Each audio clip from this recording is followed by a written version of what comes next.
Hi everyone, this is Courtney. I'm back. I know it's been a while since I posted a video. If you couldn't tell, I'm in a different setup at the moment, but it's it's not a permanent thing. It's just to do some of these videos. Usually I film in my room. I am now back in the bedroom of my house. Um, I have created a little book nook with the shelves that were in our room. Um, a A while back, I did a tour of the books that were in my collection, and it was kind of a disjointed kind of tour. Sorry about that. Um, well, now I have a little nook where I've been able to put some things, and from now on, I'm going to try to do a few videos on the books in my collection that are a lot more in depth. Um, so So this setup with my camera and my volume and everything's a little different from how it usually is. So, but yeah, this is back in the bedroom, and we have these shelves that I decided to put some of my books in because my collection of books and Funko Pops and stuff was getting kind of big. I was running out of room in my bedroom. So I moved some things out to the living room and I moved some things into here. Um, you couldn't tell behind me up on the top shelf is where my husband keeps his gym bag and his other items. And I'm going to swivel it a bit and maybe stand a little bit. This shelf here is, these are my husband's books. So he doesn't have as many books as I do. And then he has his little Russian winter hat. And I put two of my Funkos up here. I have my Chucky from Child's Play 2. He was a 25th anniversary edition one. I believe my brother-in-law, Matthew, bought him for me. And the other one that he did buy me was Ash from Army of Darkness. So he's got his chainsaw and he's got his boomstick. So it's also from my brother-in-law. These two shelves here are actually my books and my Funko Pops. So I guess this first episode of what I'm going to call my Book Nook is going through my Stephen King book collection. I started reading Stephen King when I was 13 years old after I saw the movie Carrie on TV, on TBS, and I really liked the movie and it really resonated with me. So a few months later, I was at a garage sale at my aunt's house and there was a copy of Carrie, which was a tie-in novel when the movie came out. So it had a bunch of pictures in it from the movie, but it had the cover of it where it has Sissy Spacek covered in blood, and it kind of creeped me out for a while. So eventually I got a new copy of Carrie, this one. I try not to take the stickers off because sometimes they just leave residue on it, and so I got this edition of it from Meijer, actually. It was $7.99, but I got it for $5.99. And this is the Anchor book cover of it. So, because the original one that I had, like I said, the cover of Sissy Spacek covered in blood kind of creeped me out, and it was an old book. It belonged to a cousin of mine. So it was really, the pages were like yellow on the outside. So, but I got this new copy of it, and of course I also have my Carrie Funko. See, this is kind of what the book cover looked like. Just Sissy Spacek staring, all covered in blood, and it kind of creeped me out. And so that was the first Stephen King book that I ever read. And when I went to high school, our library had a bunch of Stephen King books in hardback, and all the hardback books, they had like the dust, like the dust covers, the book jackets taken off of them. So, like for example, I have a copy of Stephen King's The Dark Half, in hardback. I got it at a I think Books a Million bargain price for only $9.97. So it's from Viking. But yeah, like these flaps and stuff, they were all taken off the book. So all the Stephen King books in our high school library looked like this. They didn't have any cover illustrations or flaps or book jackets on them. So I don't know why, but yeah. So so I've amassed a good collection. I also have my Pennywise Funko Pop from the TV movie from 1990 with Tim Curry as Pennywise. I have seen the newer version of it. Can't wait for chapter 2. But I like the Tim Curry one. It's the one I grew up with, and it's just my favorite. So I'm going to try to scoot my chair a little bit. Like I said, this is a whole new setup, so you can kind of see my collection a little bit better, but now I'm kind of... This is weird. I got to get used to this setup. But I guess we can try to cover where my Funko Pops are. So this is my Stephen King collection, except for these books right here. They are not Stephen King, but they are my other paperback horror books. So I will try to show you a little bit of my collection. So in hardbacks, I have The Dark Half, and I also have Doctor Sleep, which is the sequel novel to The Shining. And the movie adaptation of it is coming out in November, and I really want to see that too. So so this is from Scribner Press, and when I bought this book, I read it in a day. It took me 8 hours to read it, but I finished it in one day. So so a lot of books I haven't read because depending how long they are and how much free time I have, I can finish a book in 8 hours. Because it took me 8 hours to read that. Sometimes it takes me 3 hours, or it can take me an hour for like really thin books.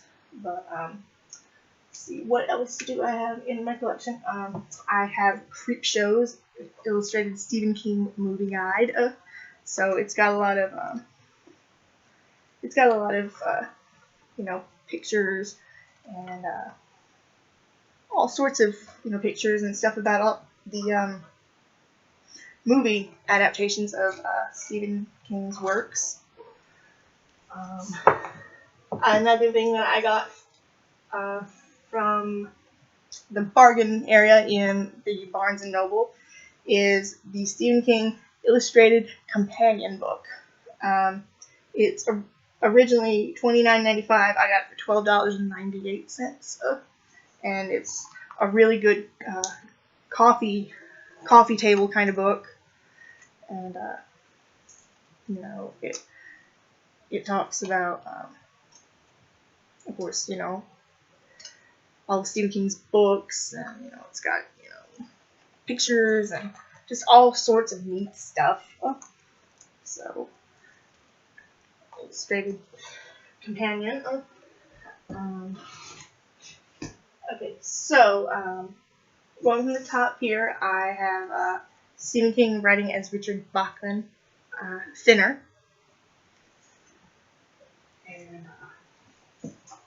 And I have Different Seasons, 4 novellas from Stephen King with Apt Pupil, Rita Hayworth and the Shawshank Redemption, The Body, which is the basis for the movie Stand By Me, and The Breathing Method. So, found this. One Stephen King book that I want that I do not have is his collection of short stories, Skeleton Crew. Every time I go out, I find like the big, newer copy that they have, and I kind of want an older copy that's kind of smaller like these books, so I can actually fit it here on my shelf.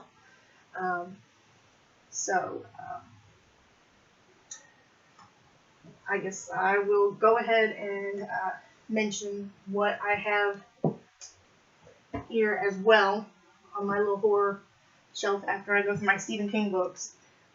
Next time I will go through what is down here on this shelf, but since this is my Stephen King video about stuff in my collection, I will go through it.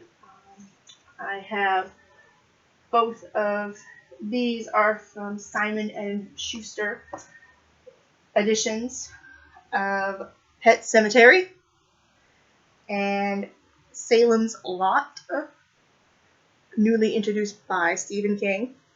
So I like these smaller paperback versions because I can carry them with me longer. Then I have these 2 copies of Stephen King books from Signet. I have Stephen King's The Tommyknockers, and my cover is kind of falling apart a little bit. It's taped right there because I've read Tommyknockers tons of times. And then I have my copy of Stephen King's It. I'm going to have to get a new copy of this eventually because I was out in the rain one day when I was at college, and I had this under my arm with my book so I could read it while I'd sit in the quad waiting for my next class, and it got rain-soaked and waterlogged, so it's made my back pages a little bumpy. So I may get a new copy of this in the future. Again, I want something a little smaller than the newer versions that they have. This is actually from Berkeley Press. This is Stephen King's Danse Macabre, and it's from the early 80s, and it's Stephen King talking, about horror fiction and horror films. And in the back of the book, he has his favorite horror movies and his favorite horror-centric books. Nothing is past like 1982, so I wish they would come out with a new version where Stephen King's list has been updated, because some of the movies and the books that he talks about, that's how I add them to my horror movie collection, or I check them out to see whether I like them or not. So, but it's a very good read. He talks in depth about stuff like Invasion of the Body Snatchers, and his own books like Salem's Lot, and Rosemary's Baby and Exorcist, and all sorts of good horror stuff. And talking, about the movies from the 1950s, and when horror movies started to get a little more psychological, like in the 60s, where it was don't tell, don't show too much kind of horror movies, and then starting with like beginnings of like the slashers with like Halloween and really bloody and gore films. Another book that I have from Anchor Books is my copy of The Shining. Actually, when I first read The Shining back in high school, I found it boring, but I went back and revisited it as an adult, and I like it. It's one of my favorite books, and a lot of people, especially Stephen King, don't like the Stanley Kubrick version of it. I think it's okay, but I actually prefer the Stephen King miniseries that he did to make it more faithful to the book. But I got that, and then all the rest of these are from Signet, where they all had these kind of more fancier covers than the kind of more brightly colored editions that I have, like the Tommyknockers and It. The ones that are kind of more like this. So I have Needful Things. I have the complete and uncut edition of The Stand, which is one of my favorite Stephen King novels. I've read it like 15,000 times. So you can tell it's kind of worn a little bit on the spine because that's how many times I've read it. I also have The Eyes of the Dragon, which is kind of more fantasy than it is horror. And so Stephen King kind of wrote it for his kids along with so that they could read it. But I like fantasy novels, so I like it. I have Firestarter.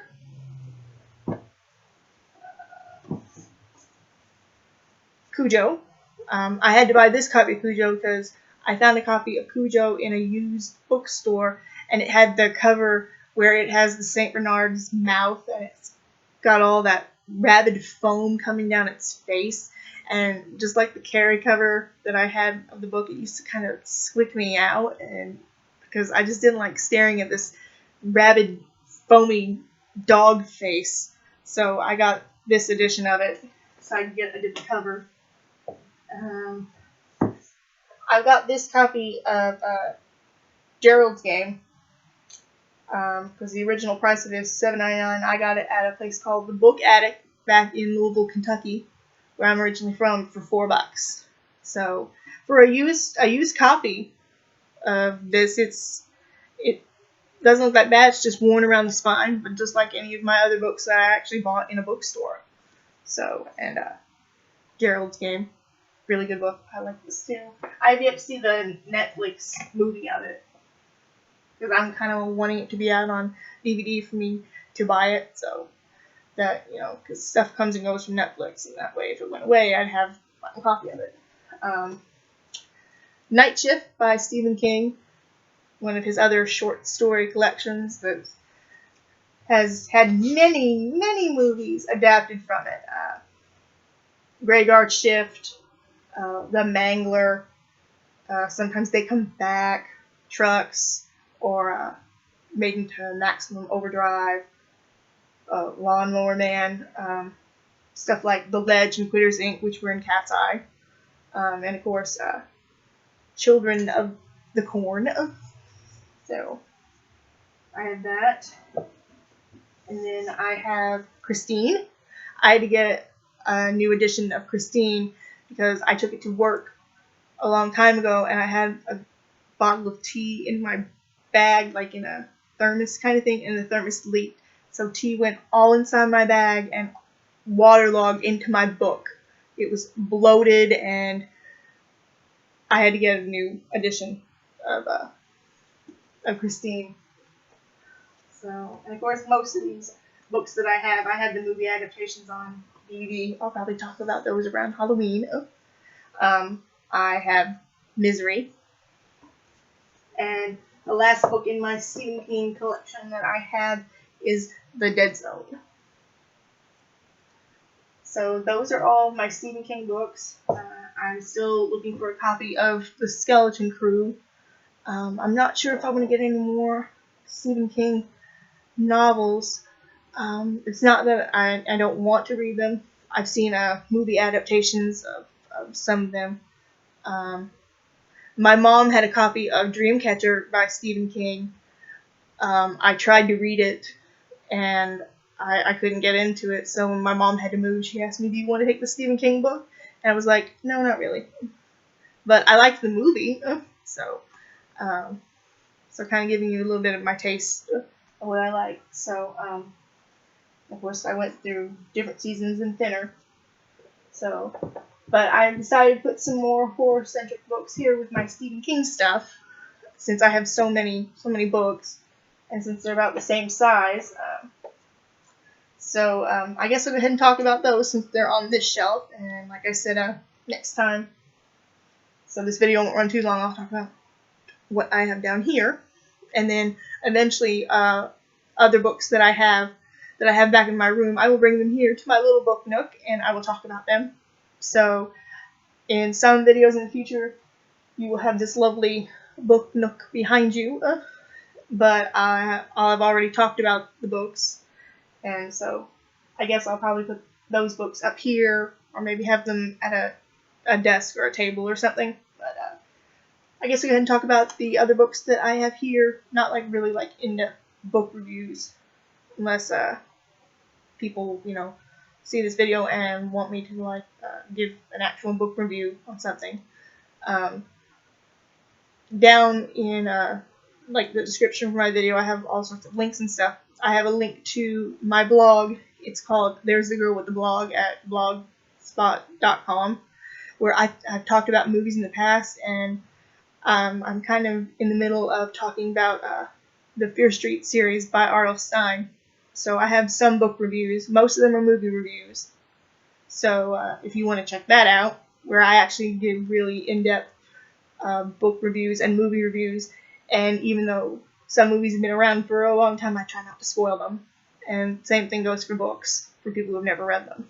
But so first I have The Amityville Horror by Jay Anson, which then got turned into a movie, got turned into a franchise, and so I'm not sure whether I believe if it's real or if it was a big elaborate hoax or not, but I did read this book in high school when it was a little hardback book, I guess a turtleback book, because it was this size with a hardcover. But so it's pretty much the same thing. But so I have that, and next I have a series of books that were written by Whitley Strieber, and it's a trilogy of books written by him that started with The Hunger, which got made into a movie in the early 80s with David Bowie and Susan Sarandon. So it talks about Miriam Blaylock. She's a vampire, and she turns people into her companions, and after like 200 years or so, they start aging really fast, and their bodies start to turn all skeletal and ashy. But Miriam is a race of, they never say the V word vampire, but they drink blood and have really white, pale skin, and they're just beautiful, beautiful creatures, and they don't age. And she goes through companions, and when her companion John starts aging, she decides to replace him. And it actually was a trilogy of books. The next one in the series is The Last Vampire. And the last book is called Lilith's Dream, A Tale of the Vampire Life. So it talks about ancient vampire Lilith, who in the Bible is supposed to be the first wife of Adam, and she's supposed to be the mother of all vampires in Whitley Strieber's universe. And it's pretty good. I haven't read it in a long while, but so if you like vampires, it's a really good vampire fiction. This cover, it's like a white vampire face and like blood dripping down her lips. It's very provocative and kind of creepy, but I like it. So there is that. And then I have a trio of Ira Levin novels. I have this version of The Stepford Wives by Ira Levin. This came out when the, remake of The Stepford Wives came out, directed by Frank Oz, who's most famous working with, Jim Henson and the Muppets. Directed this kind of more like a black comedy kind of version that's not as psychological horror as the original Stepford Wives, but the book inside is the original novel, and so it's, if you just get past this from the remake, it's an actually pretty good book. It has a lot of suspense elements to it. And next is actually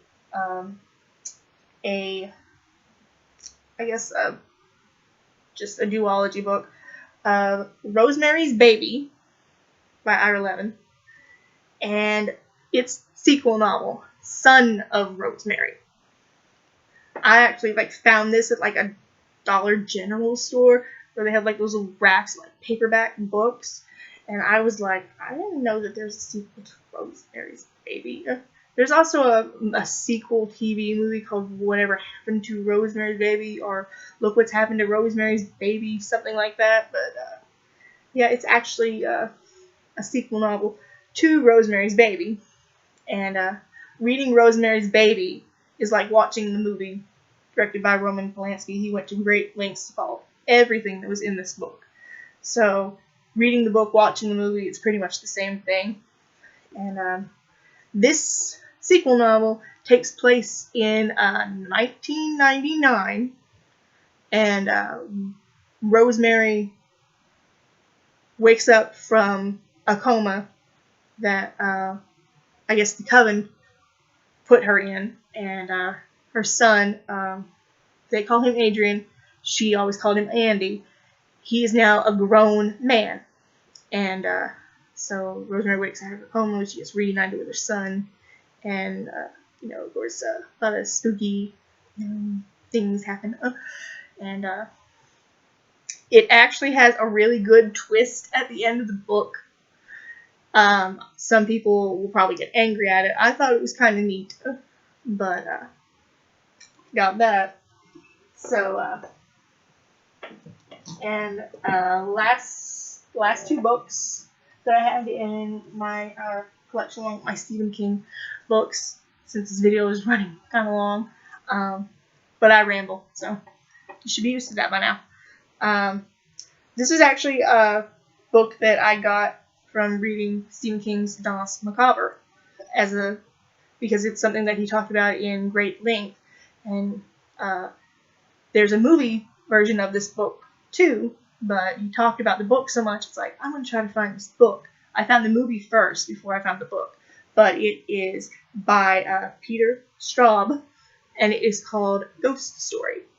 And on my blog, I talked about the movie version of it, but and Peter Straub, he's collaborated with Stephen King on The Talisman and its sequel, Black House. So it's about a group of old men, and they get together and they tell scary stories, and then one of them dies, and his son, who is a twin, comes back to town after his dad dies, and his brother's already died, and he has to kind of uncover the mystery of something that happened to the four older men a long time ago. And it's a really good movie, and it's a really good book. And last but not least, I have it's in celebrating the 40th anniversary of the movie, William Peter Blatty's The Exorcist. And just like watching The Exorcist movie, it's like reading the book. Most parts of it are taken from it, and it's a really good novel. I like reading the novel more than watching the movie, just because the first part of The Exorcist, when they're in Iraq in the beginning with their dig and everything, the pacing and action's kind of slow, so it loses interest for me until they get to Georgetown and start focusing on the McNeil family and Father Karras and all the happenings they have there. Eventually, I am going to get Legion by William Peter Blatty, which is his official sequel to The Exorcist. So movie-wise, it'd be like ignoring The Exorcist 2, The Heretic, and going straight into Exorcist 3, which they only called it that because they wanted a connection between the first movie. It was actually going to be called Legion after the book, but I want to get a copy of that, and I'll slowly and surely get it. It's just, it takes money, and sometimes there are other books that, I want first. But, so, this is my Stephen King horror paperback book collection with a few hardbacks and a few coffee table books. If you would like me to do a full video talking about any of my certain Stephen King books, just leave a comment down in the bottom of this video, and the next time that I come back, we will talk about what is on the next shelf in my little book nook. And I hope that you enjoyed this video, me rambling and everything, but I hope to see you next time, and until I see you, have a great day.